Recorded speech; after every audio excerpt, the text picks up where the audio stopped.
This ruthless of extermination is going to be confronted soon by overwhelming force provided first and foremost by Iran, also augmented and extended by Russia, and I would argue eventually the rest of the Islamic world.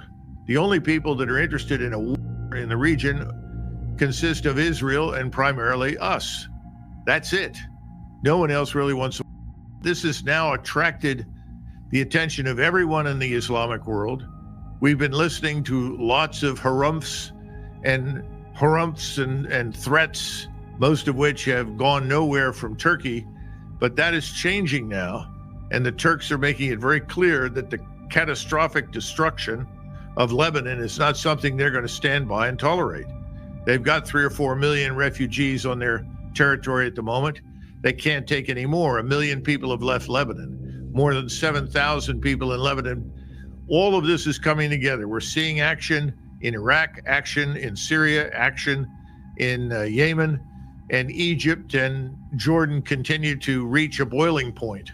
Precisely when that will boil over and change the governments is anyone's guess, but I think that's inevitable. So we're on the march to a regional that always has the potential to go global. The Russians are well prepared to fight now. They're stronger militarily than they have been in 30 years. And the same thing is true, unfortunately, with China. The Chinese don't want any sort of confrontation, and they're undoubtedly sweating bullets over the Straits of Hormuz. But the Israelis are determined to hit those Iranian oil facilities.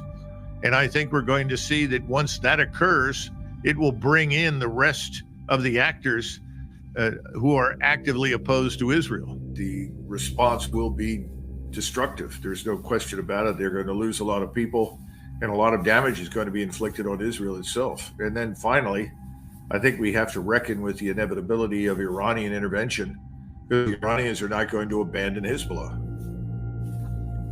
Is it realistic that the Israelis would recognize the limitations on their offensive ability? They haven't defeated Hamas. Gaza is a mess. They want to own it and run it. The right-wingers want to mow the grass and get rid of all Palestinians in Gaza. The right-wingers want to do the same thing in the West Bank. Alistair Crook calls this a war with no limits, but aren't there realistic limitations on manpower, limitations on equipment? This is before we get to General Kurilla and whatever he told his counterpart in the IDF.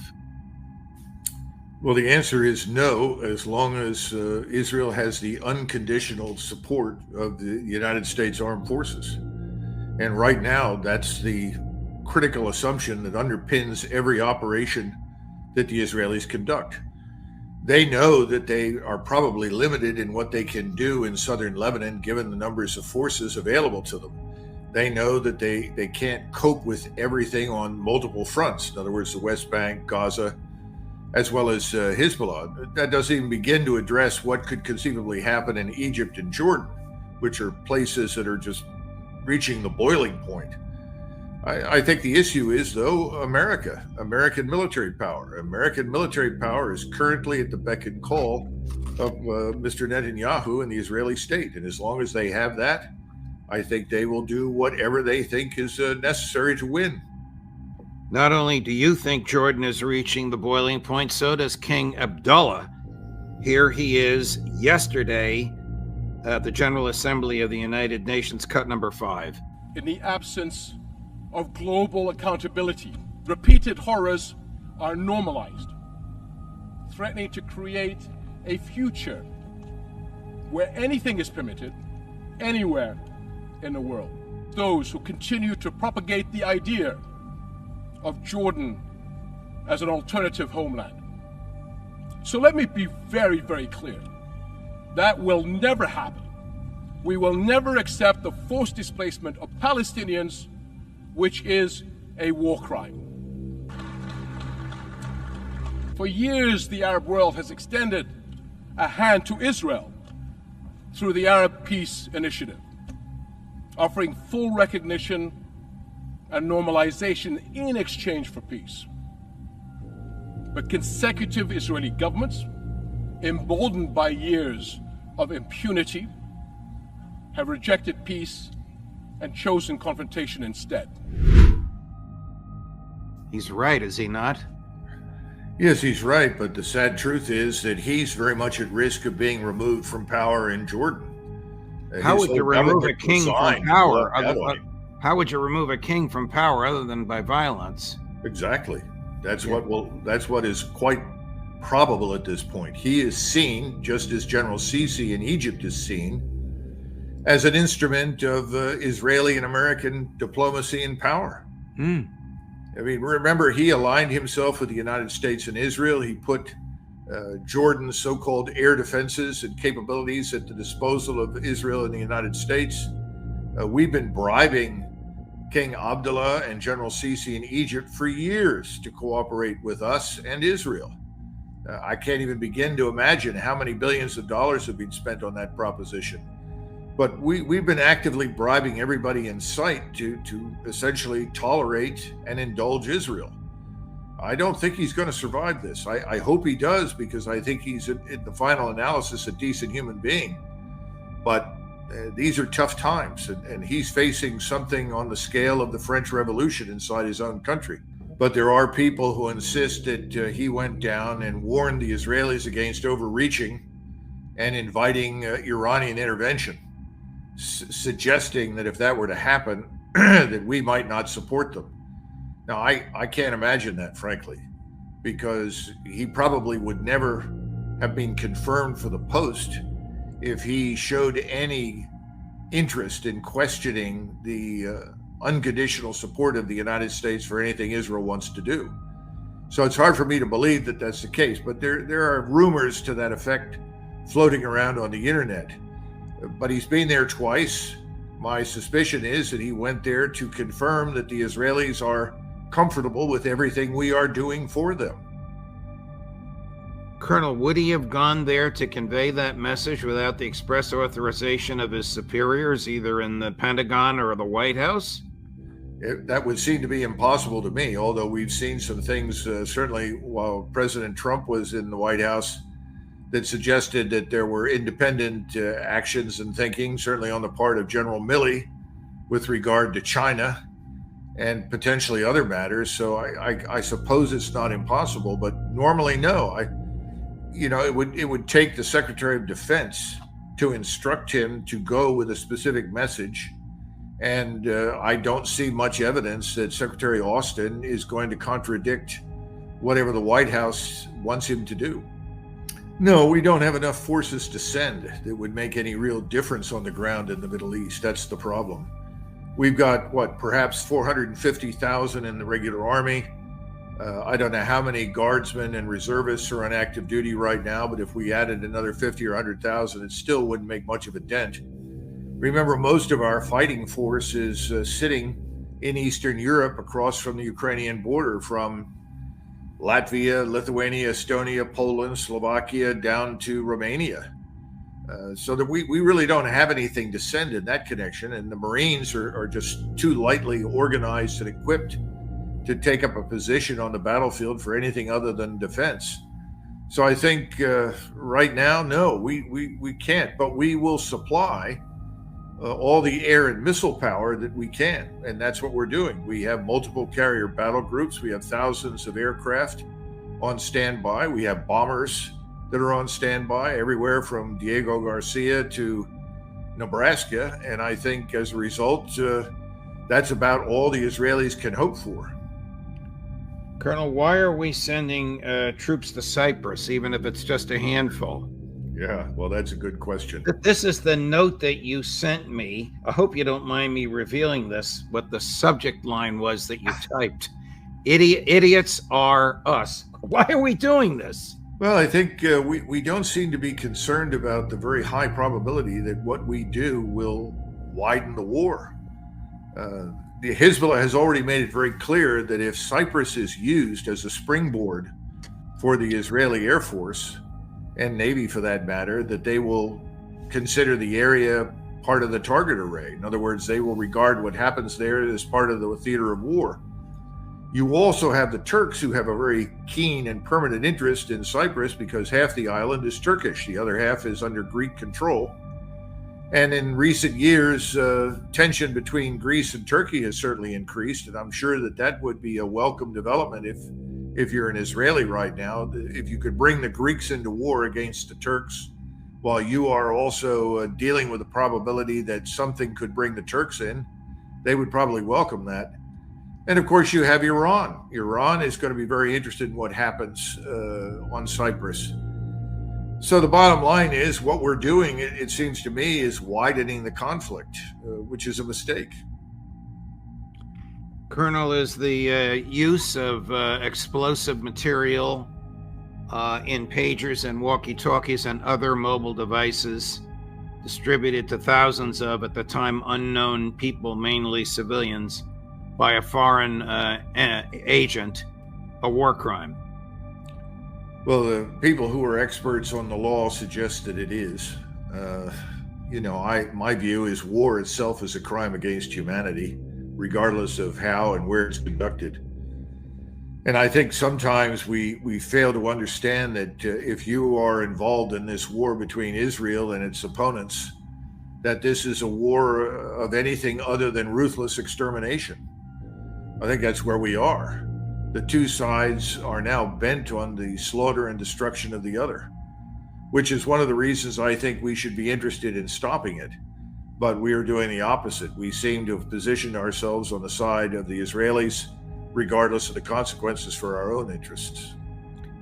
Colonel, I want you to see a very brief interview with a woman I never heard of before, but her name is Deborah Lipstadt. She is the U.S. State Department envoy to combat anti-Semitism. Watch her mocking the concept of the use of a pager as a device for murder. After October 7th, there was a feeling around the world that Israel is weaker. And in the You want a beeper? I can give you a few. That's the United States representative. I don't know where the interview was taking place. In my view, it's reprehensible. Have you ever heard anything like this out of the United States government? No, I haven't. And obviously, I don't know what this job description is for this particular position, but I think she, like so many others right now, are really representing Israel's interests as opposed to American interests. And poking fun at something that has done enormous damage is never a good idea. What is the... Even in war, we discourage that. Under the worst circumstances on the battlefield, we had people in 1991, some who would make light of what had happened to the opposing force in 91, and we pretty much shut that down very quickly. War is inhumane enough. It doesn't need any extra help from us. Turns out that Mrs. Lipstadt was speaking at the Israeli-American Council, a pro-Netanyahu lobbying group funded by Miriam Adelson. Well, there's no surprise. Yes, Colonel. That's not a reflection of American views and attitudes, though, and I think people need to understand that. It reflects a particular group of people in the United States who are determined to drag us into war in the Middle East against Israel's enemies. That's all. Colonel, you spoke earlier about the fury on the Arab street. You opined that in Jordan it is so serious that the king's duration in power and maybe duration alive are tenuous. What is the reaction in the resistance to the use of these explosive devices and the pagers on the people of Lebanon? Well, I think we can answer that by asking the question, what was the impact of massive bombing operations during World War II on German cities? It did not break German morale. It stiffened resistance to the West. And I think that's what you're going to see happen in Lebanon and across the Muslim world. The resistance to Israel and what it represents is stronger now, perhaps than it has ever been, and it will only grow stronger. Colonel, in the first half of September, so just 2 weeks ago, there was a lot of statements and innuendo made by Secretary Blinken and his relatively new in the job British counterpart, David Lamay, the British foreign minister, indicating that the British government and the American government would soon authorize the Ukrainian government to use British and American supplied long-range missiles with British and American technicians to strike deep into Russia. It appeared that Prime Minister Starmer, as he was flying from Great Britain to the United States, was anticipating this joint announcement with President Biden. By the time the Prime Minister landed in the U.S. and arrived at the White House, an angry President Biden made it clear that there would be no such announcement.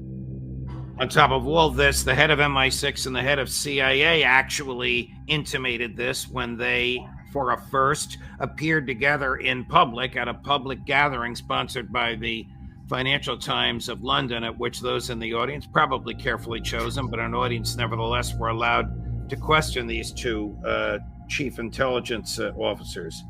What happened? I think that Secretary Austin, behind closed doors, has made it very clear that if we authorize these long-range strikes, that Russia will come into a state of war with NATO and the United States, to put it bluntly. And that targets in Lithuania, Latvia, Estonia, Poland, Germany, Slovakia, Romania, and potentially other states in the region will be taken under fire by the Russians. They will launch missiles and destroy infrastructure that is essential to the sustainment of U.S. forces and allied forces in Eastern Europe. And that's a war that for which we are not prepared. And I think that Secretary Austin has made that privately very clear to the leadership in the White House. And as a result, I think there has been a certain amount of sobriety regarding what needs to happen in Eastern Europe. There is now a realization that that war is lost, and that a simple addition of a few missiles isn't going to make any difference, but it could precipitate a war with Russia. And people who are dismissing that out of hand by saying, well, nothing's happened thus far, so nothing will happen in the future, are extremely irresponsible. And I think the people in the White House understand that. So I think you have to pay homage, at least in this sense, or tribute of some kind, to the common sense and rationality of Secretary Austin. I wonder if Secretary Austin exercised that common sense and rationality when he dispatched General Kurilla to the Israelis. We don't know. That's the problem. We just don't know, and the Israelis are certainly not going to tell us the truth. Right.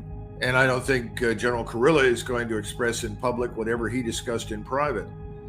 I'm simply skeptical that he would go and say those things. I think it's very clear that we do not want this war in the region to widen. If you're in the military right now, you know the true state of affairs inside the United States Armed Forces. You know the personnel shortfalls.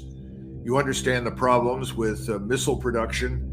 This business, we've been down this road before. We've told people this repeatedly. Nobody seems to listen. We have no surge capacity in the military-industrial complex. In other words, just because the president says, I want you to produce 500 missiles next month, it can't be done. We don't have the capacity to turn them out that rapidly. It takes time to tool up. We forget that early in the campaign, when the Russians discovered what they were dealing with in terms of a Ukrainian military entity and how large it was and how well equipped it was, and our readiness to pour more resources, manpower, and technology into them, they made the decision to essentially go over to the strategic defensive. That gave them time to build up, to expand, to reinvigorate their scientific, industrial, military power, and they've done it. We've never been through that. We've never paused. We've never stopped and said, before we do something, we might want to consider doing the following. We've never done that. There's been no strategic thinking whatsoever, as far as I can tell, that underpins anything we've undertaken. Colonel, what I'm taking from what you're saying is that American forces are not prepared to fight a war in Eastern Europe with other NATO soldiers against Russia, and are not prepared to fight alongside IDF against Hezbollah. Yeah, that's right. We aren't. We don't have the manpower. The forces aren't organized, trained, and equipped to fight. We don't have the unified military command structure to give direction. We're not prepared for this. And I think Secretary Austin has privately conveyed this message.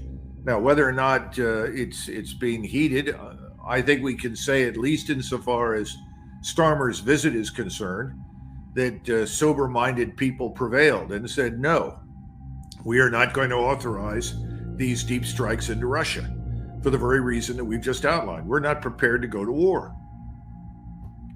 Colonel, about 15 minutes before we began this interview, the Washington Post reported that Russia's nuclear doctrine is now included to attacks on non-nuclear states. I'll just read the opening line because I don't know anything about it. It's written by two reporters. I assume they have their sources, although the Washington Post is notoriously a mouthpiece for American intelligence. Russian President Vladimir Putin made a fresh nuclear threat against the West on Wednesday. That's today, Colonel, indicating that any nation's conventional attack on Russia that was supported by a nuclear power would be perceived as a joint attack.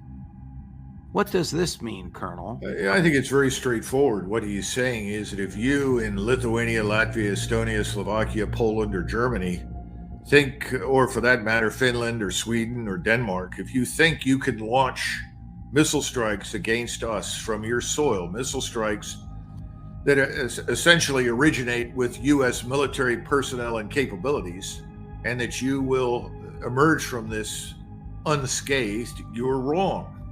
In other words, if you're going to host American military power on your soil, you're going to sponsor American military capabilities, rockets, missiles, artillery, and so forth, then you will be treated as an extension of American military power, which means we will use whatever means we think are required to protect Russia. No, I don't think we should be surprised by this. I think we would take exactly the same position if this were being done to us in Mexico and the Caribbean. In fact, I think we did in 1963. So this is predictable. I don't think it has anything to do with a new threat. I think it's simply a statement of fact. Does this mean that the east coast of the United States is threatened if American military hardware is fired from Estonia towards Moscow? Conceivably, yes. And I think we have to take that into consideration. You now have large numbers of Russian submarines off the shore who have non-nuclear warheads on hypersonic missiles. Remember, if you're firing a hypersonic missile that flies at least at 5,000 miles per hour and carries a 1,700-pound warhead, when that warhead lands, it has the impact of a tactical nuclear weapon. Those things are available, and they're sitting on Russian submarines, and they could be launched against us. Again, this is the issue that needs to be taken very seriously right now. We have too many people in Washington who are very cavalier about this whole business. Well, thus far, the Russians have this, the Russians have that, but they haven't used it. Well, from the very beginning, I would say the Russians have exercised extraordinary restraint in Ukraine because they never wanted to destroy the place, and they certainly didn't want to kill millions of Ukrainians. So that's not a real surprise. Their interest in what's happening in Ukraine is very different from ours. They're not interested in destroying us or Ukraine. They simply want to remove the danger that Ukraine could be used as a platform for attack against them. That's all. We took the same position regarding Cuba. We didn't want to murder people in Cuba. We didn't want to kill millions of Cubans. We simply did not want Cuba to be a platform for attack against us using Russian missiles and warheads. That's all. Very straightforward. There's no mystery here. Everyone tries to impart a spin to this to try and make it look more sinister than it is. It's a very straightforward matter. we need to take it seriously. If we don't, eventually we will get what we don't want, which is something along the lines that you just asked me about. I'm going to ask you about President Putin's patience. But before we do, here he is with a very serious statement. And they evaluated the need to adjust our approaches towards the possible use of nuclear arms. As a result, there are some suggestions to introduce certain clarifications to the conditions on the possible use of nuclear arms. So on the draft document, the list of states and nuclear alliances regarding which we carry out nuclear deterrence has been expanded. The list of possible threats to use nuclear deterrence has also been expanded. And I would like to draw your attention especially to the following thing. In the updated, revised version of the document, any aggression from any non-nuclear state, but with the participation or with the... Basically what we were talking about earlier. Is his famous patience wearing thin? No, I think he's simply watching us as we encroach upon Russia step by step, and he's trying to signal very decisively what we can expect to happen if we continue down this road. We know now, with the Finns in particular, that we've said we will potentially put forces in Finland. Now, when we say forces, that doesn't mean thousands of U.S. troops, but it could mean certainly missile installations and capabilities. Remember, we did this in Romania. And early on, we insisted that the only reason we were putting anything into Romania was to protect against or deter Iranian missile attacks. Well, the Iranians obviously have no interest in attacking Europe with any missiles, but that was the story that we stuck to. I think he's simply saying, look, we're going to take it very seriously if you do these things. And he's telling the Finns, he's telling the Germans, the Poles, the Lithuanians, Latvians, Estonians, everybody, if you host these weapon systems on your soil, you are going to be included in the target array. And we could conceivably use a nuclear weapon to dispose of you if we think it's that serious. And what they decide is serious is a matter for them. In other words, we could sit around and say, well, this is not really what we meant.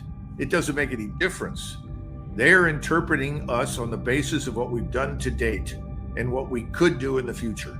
You don't plan militarily on the basis of what you think the opponent will do. You look at the opponent's potentialities and you say, well, the opponent could do the following. What's the worst thing the opponent could do?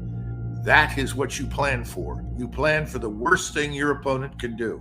And for the Russians, that means conceivably missiles targeting Russia, the heartland, its cities, its people, its population. Colonel, I'm sorry to be asking you this. Where do you think it is more likely that a major war will break out? Israel, Hezbollah, or a major war that will involve the United States? Israel, Hezbollah, or Ukraine, Russia? Well, I think right now, President Trump has made it abundantly clear that if he is elected, he will bring this war to a close in Ukraine. Now, he hasn't been precise about how that would happen, but I think he's confident that he can hold talks and end the war. Now, there are certain things that should happen right away. We can talk about that, but in the meantime, I think that signal is being treated somewhat seriously in Moscow, which means I think the Russians are going to hold fire certainly until after the election. And I hope that's the case, but I think it is. I think, on the other hand, in the Middle East, the potential there is actually greater. And that is because we don't exert the kind of control and influence over Israel that we do in Europe. Israel is an independent actor, and Israel's representatives here in the United States, inside our government, inside our legislature, wield enormous power. And right now, we are committed unconditionally to whatever Israel wants to do. That's a very dangerous set of circumstances because everyone is watching Iran at the moment. Now, a lot of people think, well, this is wonderful. If the Iranians are foolish enough to intervene on behalf of Hezbollah, then it's our opportunity to destroy Iran. But the problem, of course, with that assumption is that Russia isn't going to stand by and allow us to destroy Iran. Neither will China. And then finally, we've been talking about Cyprus. If I were at all concerned about maintaining any degree of rapport with Turkey, I would stay the hell away from Cyprus. And right now, we seem to be doing the opposite. And the Turkish population, the electorate, and most of the Turks in the government would be very delighted to intervene in this war against Israel on behalf of the Muslims living not only in Lebanon, but also in Gaza and elsewhere. They aren't doing it because Erdogan has restrained them. But depending upon what we do in the future, that may not be possible anymore. Does President Erdogan risk the same dangers that King Abdullah does? No, I think he's got greater control over his future than Abdullah. He has control over his security services and over the armed forces. And I don't see any evidence for that occurring. The situation in Egypt and Jordan is very different. Those leaders are in serious jeopardy. But no, Erdogan doesn't face that. But the point is, he still has to think in terms of how far he allows us and Israel to go before suddenly he feels compelled for reasons of Turkish national strategic interest to act. And of course, what the Iranians do will matter very greatly to him. And the Iranians and the Turks have talked at great length about what could happen. So I just think the Middle East is an unknown in the worst possible sense. And I do worry very much about a war breaking out there that could engulf all of us. Certainly, there will be pressure from the American neocons for the United States. As absurd as this sounds to those of us who believe that Iran poses no threat whatsoever to the United States, for the United States to attack Iran. Well, remember, this is a long-term dream that's been harbored in the United States by many people. I think it was Norman Podhoretz, when he was advising John McCain, who said he woke up every morning praying that he would wake up to news that we were at war with Iran. So this is not a new problem. What's changed now is that the degree to which power has passed from the hands of Americans who were more judicious and balanced in their thinking to those who are simply willing to do whatever it is that Mr. Netanyahu and his supporters want is the major shift in power. Right now, they seem to be quite willing to do whatever the Israeli government demands. This is very surprising to me because you're talking about a very small country. We're a very large country, and the small country is in charge. The large country is almost a bystander, waiting around to do whatever it's told. It's a surprising set of circumstances. It's very dangerous, and I think it needs to end. Colonel McGregor, thank you very much for your time. My dear friend, we ran the gamut, and it's a privilege to be able to pick your brain no matter how gloomy the news may be. Let me add one thing here before we go so that people understand the situation in Lebanon, which is a little more complex than I think is widely appreciated. Hezbollah now has the capacity to adjust fire against the Israelis. What that means is that they have access to overhead surveillance, their own and presumably others. And this overhead surveillance allows them to adjust fire for the missiles that they launch against Israel. In other words, the current Hezbollah is far more sophisticated, lethal, and dangerous than anything the Israelis have seen in the past. And these people will absolutely not surrender to Israeli demands. Has any American official condemned the Israeli use of exploding pagers to kill civilians? Anybody in the government? Not that I'm aware of, and I wouldn't expect it. The government is 100% aligned with whatever the Israelis want to do, whether or not it's within the limits of legality. The only clear condemnation I know of it from any American person is the former head of the CIA and the former Secretary of Defense, Leon Panetta. Chris, number 13. Ability to be able to place an explosive in technology that is very prevalent these days and turn it into a war of terror, really, a war of terror. This is something new. Is it terrorism? I don't think there's any question that it's a form of terrorism. This has gone right into the supply chain, right into the supply chain. And when you have terror going into the supply chain, it makes people ask the question, what the hell is next? It sounds like you're genuinely worried. I am. This is a tactic that has repercussions. And we really don't know what those repercussions are going to be. The forces of war are largely in control right now of what's going on. Do you think there should be condemnation for it? Should other nations step in, including us? I think it's going to be very important for the nations of the world to have a serious discussion about whether or not this isn't an area that everybody has to focus on, because if they don't try to deal with it now, mark my word, it is the battlefield of the future. Do you share his fears? I think so. He's also saying something else by implication, and that is that you must measure what you may gain by what you may lose when you do something like this. And right now, everyone in Israel, I think in the government at the top, is emoting. I don't think they're thinking, I think they're emoting. And that's why I use this term, a ruthless war of extermination. Anything that results in the loss of life of their enemies is judged to be good. There is no rational calculus. There is no end state designed to harmonize interests. The only interest that is being taken seriously is Israel's interest in destroying its enemies.